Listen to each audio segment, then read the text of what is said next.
Hello guys, welcome back to our channel. അപ്പം നമ്മൾ ഇന്ന് ഞാനല്ല വോയിസ് ഓവർ പറയുന്നേ, ക്യാമറയ്ക്ക് പുറകിൽ എൻ്റെ അനിയത്തിയാണ് പറയുന്നത്. അവൾ പറയട്ടെ, ഞാൻ ഓരോന്ന് പ്രിപ്പയർ ചെയ്യാം. അവൾക്ക് ഇന്ന് അവസരം ഞാൻ വിട്ടുകൊടുത്തേക്കുന്നു.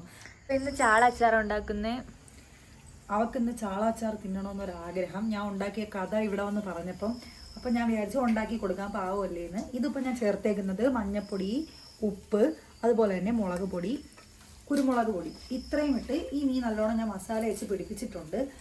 ചട്ടി വെച്ച് കൊടുത്തിട്ടുണ്ട്. അതിലോട്ട് നമുക്ക് ആവശ്യത്തിന് വെളിച്ചെണ്ണ ഒഴിച്ചു കൊടുക്കണം. അപ്പോൾ നമുക്ക് ചട്ടി ചൂടാവുന്നവരൊന്ന് വെയിറ്റ് ചെയ്യാം. ഓക്കെ, ചട്ടി ചൂടായിട്ടുണ്ട്. ഇനി കുറച്ച് വെളിച്ചെണ്ണ ഒഴിച്ചു കൊടുക്കുക ആവശ്യത്തിന്. കുറച്ചിട്ട് ഒഴിച്ചു അതിൽ നമുക്ക് അച്ചാറിടാം. അമ്മച്ചിയാണ് എണ്ണ ഒഴിച്ചിടുന്നത്. ഇച്ചിരി പിശുക്കുണ്ട് എണ്ണ ഒഴിക്കാൻ. ഓക്കെ, എണ്ണ ചൂടായതിന് ശേഷം നമുക്ക് മീനെല്ലാം കൂടെ ഇട്ട് പൊരിച്ചെടുക്കണം. അപ്പോൾ എണ്ണ തിളച്ചിട്ടുണ്ട്. അപ്പോൾ ഇതിനകത്തോട്ട് ഫ്രൈ ചെയ്യാനുള്ള ചാള ഇട്ട് കൊടുക്കാം.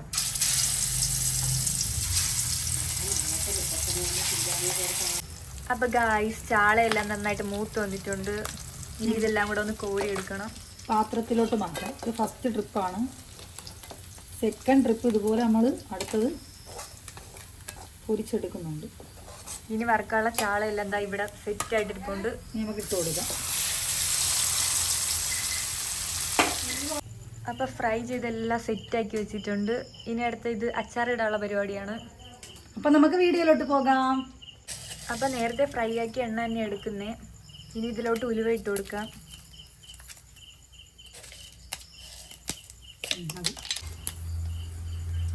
അപ്പോൾ ഇഞ്ചി, വെളുത്തുള്ളി, പച്ചമുളക് എല്ലാം കൂടെ ഒന്ന് പേസ്റ്റ് ആക്കി ഇത് ഇട്ട് കൊടുത്തൊന്ന് കരിഞ്ഞു പോകാതെ മൂപ്പിച്ചെടുക്കണം.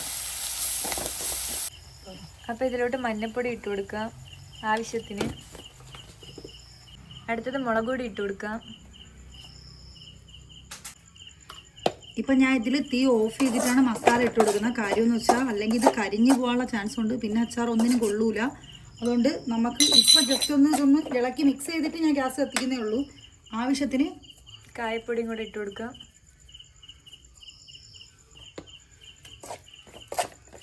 അത് കഴിഞ്ഞ് എല്ലാം കൂടെ ഒന്ന് മിക്സ് ചെയ്ത് കൊടുക്കാം. അത് കഴിഞ്ഞ് ലാസ്റ്റായിട്ട് ഉപ്പും കൂടെ ഒന്ന് ഇട്ട് കൊടുക്കാം.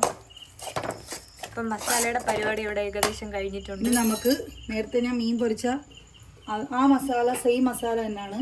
അതിൽ കുറച്ച് പുളിവെള്ളം പുഴിഞ്ഞൊഴിക്കുന്നുണ്ട്. ഇനി നമുക്ക് ഗ്രേവിക്ക് വേണ്ടിയിട്ടുള്ളത് ഞാൻ ഇതിലോട്ട് പുഴിഞ്ഞ് സെറ്റാക്കി എടുക്കുകയാണ്.